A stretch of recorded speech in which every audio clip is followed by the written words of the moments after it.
Bonsoir Anna Cabana. Bonsoir. Voilà de belles couleurs pour nous raconter les coulisses de la semaine politique. Bonsoir Bruno Jeudi. Bonsoir Ruth. Merci à tous les deux, grand reporter au Point Anna, rédacteur en chef au journal du dimanche Bruno bien sûr.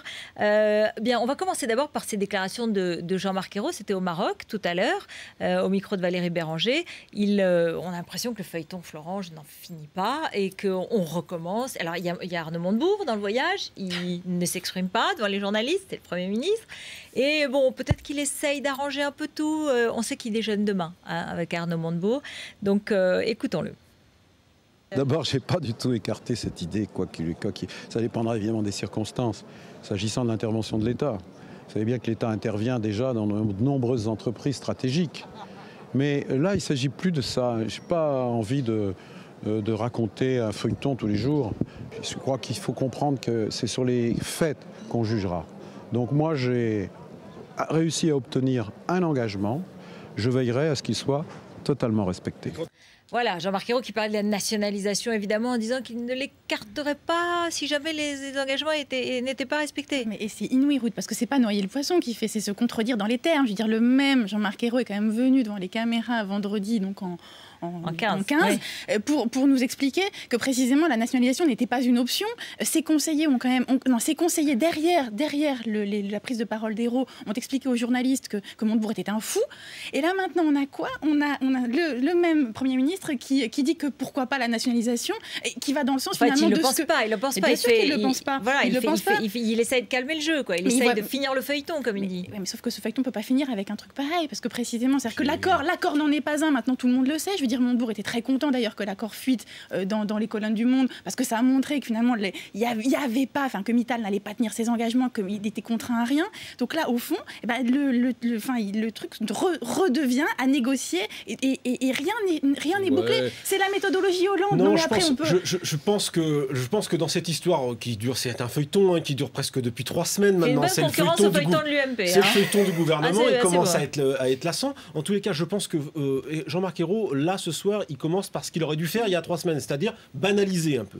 Et au fond, il a lui-même créé une situation de dramaturgie en n'étant pas magnanime avec son ministre de redressement productif. Il aurait pu dire, bon, c'était une bonne solution. Lui faire des compliments et trancher quand même. Non, il l'a cogné trop fort. Et du coup, pendant 15 jours, il a été obligé de ramer pour rattraper cette mauvaise communication du fameux vendredi soir 21h30. C'est ce qui s'est passé. Il est allé à la télévision, il est allé à la radio, il était dans le journal du dimanche la semaine dernière. Et là, ce soir, au fond, il essaie de banaliser, il essaie de clore ce feuilleton en disant, oui, voilà, effectivement, si Monsieur Mittal... Mais vous voyez bien, il banalise. Je pense qu'on est à la fin d'un épisode qui aura laissé beaucoup de traces politiques. Le drame dans cette affaire, c'est qu'au fond, à Florange, on a sauvé 629 emplois pour l'instant, hein, qu'on le veuille ou non, c'est quand même quelque chose. Mais à Paris, les dégâts politiques ont été considérables. Oui, mais ça pose des questions aussi. Enfin, en tout cas, les parlementaires socialistes se posent des questions sur la méthodologie de François Hollande, parce qu'au fond, on parle d'Arnaud Montebourg, on parle de Jean-Marc Ayrault, mais c'est François Hollande qui laisse tout ce petit monde s'exprimer de façon divergente devant les caméras et alimenter ce feuilleton. Et au fond, François Hollande, il fait ça parce qu'il est habitué à gérer un parti politique, hein, il est habitué à gérer le Parti socialiste, donc il laisse tout le monde se bouffer le nez et ensuite il départage. Oui, mais là, c'est pas pareil. Là, il est président de la République et moi, il y a pas mal de parlementaires socialistes qui s'en plaignent parce qu'ils comprennent pas. Ils comprennent pas parce qu'ils trouvent que finalement, c'est pas... C'est un manque d'autorité. Il lui reproche quoi il lui reproche finalement de faire des petits calculs, des petits coups politiques, voilà, et que ce serait pas complètement présidentiel. Non, moi je pense que là c'est pas des petits coups politiques. Je crois que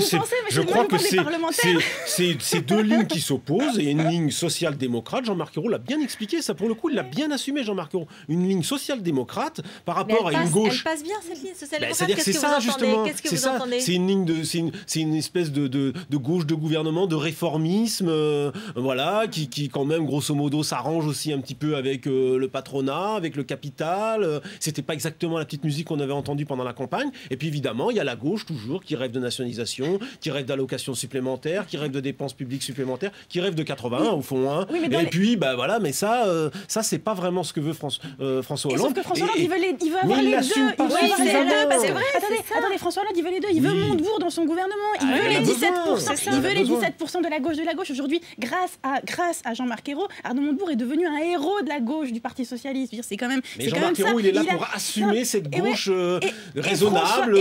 Voilà, c'est le mauvais travail, mais. Et François Hollande, il est là pour ne pas les départager, les laisser s'affronter et finalement avoir l'air. On va le voir sur de nombreux dossiers. On n'a pas fini.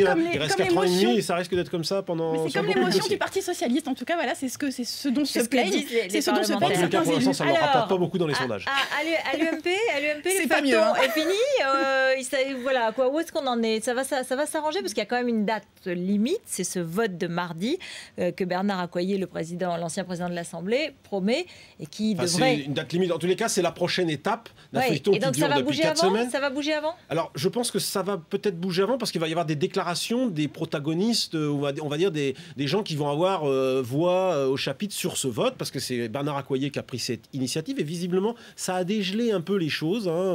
Alors on a toujours Copé qui a répété qu'en gros lui pas de revote avant les municipales, ça c'est ce qu'il dit publiquement. Et puis autour de lui, Luc Châtel a déjà dit qu'il voulait des nouvelles élections, Jean-Pierre Raffarin aussi. On voit bien que Jean-Claude Gaudin est de plus en plus ennuyé, gêné aux entendre. Il se serait prononcé dans le huis clos du groupe sénatorial pour un revote. Et puis il y a aussi Christian Jacob qui ne le dit pas publiquement mais qui voit bien aussi que d'abord la surprise route, c'est que ce groupe parlementaire de Fillon, au bout de la 4e semaine, dans une logique de la droite gaulliste, ça n'existe plus. C'est bon, voilà. Il tient un peu. Et finalement, la surprise, c'est que ça tient bien. Et même, il y a encore 72 élus, ils sont là très soudés. Et je crois que ça pèse sur Jean-François Copé. Vous ajoutez ce matin l'interview d'Édouard Balladur, qui quand même dans le genre pas très sympathique. Et la condamnation de Yannick Paternotte, quand même le président de la commission des recours, ça fait pas très joli. Non, mais sur là, la photo. Copé est écartelé. C'est-à-dire qu'il y a un nouveau Copé ces derniers jours, parce qu'au fond, jusqu'à présent, il était dans l'optique de tenir coûte que coûte et de façon jusqu'au boutiste sur le mode. De toute façon, accepter un revote, c'est du suicide politique, parce que par définition, je ne serai pas. Je risque de pas être élu, quoi. Non, il pense qu'il ne le sera pas. Non, Ruth, il ne pense pas qu'il risque de ne pas l'être. Il pense qu'il ne le sera pas. Autour de lui, personne ne le rassure sur ce sujet. C'est-à-dire qu'un revote avec Copé, aujourd'hui, dans le peuple de droite, c'est pas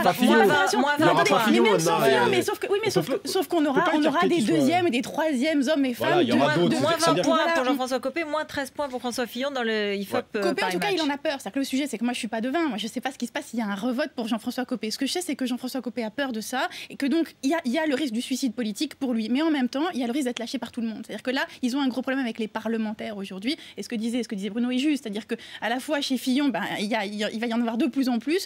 Et les amis de Copé commencent à se dire que c'est plus tenable. Donc là, Copé, il est dans cette incertitude. Et pour Copé, la première avant fois, les vacances de Noël, il peut changer d'avis. Copé, il faut qu'il arrive à enjamber cet obstacle qui se dresse avant Noël.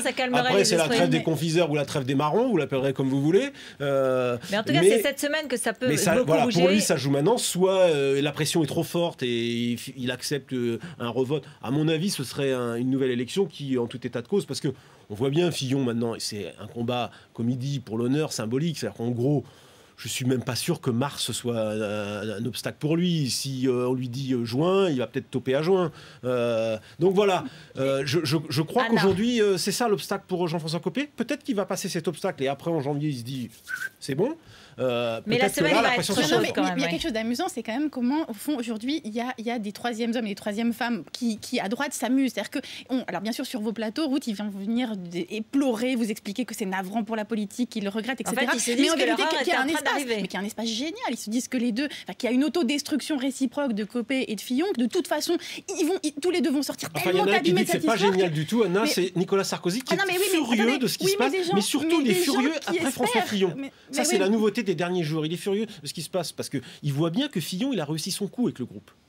Et donc ça, quelque part, un groupe qui s'installe, c'est demain peut-être un nouveau parti. Et ça, évidemment, Nicolas Sarkozy qui se disait finalement si... il pourrait revenir, il jouerait l'UMP. Évidemment, si l'UMP n'est pas dans son entité, ça le fera pas. Mais Nicolas Sarkozy, il est quand même aussi furieux contre Copé aussi. C'est-à-dire que là, moi, il a décoré Nicolas Sarkozy au Conseil constitutionnel. Grégoire Chertok, c'était la semaine dernière.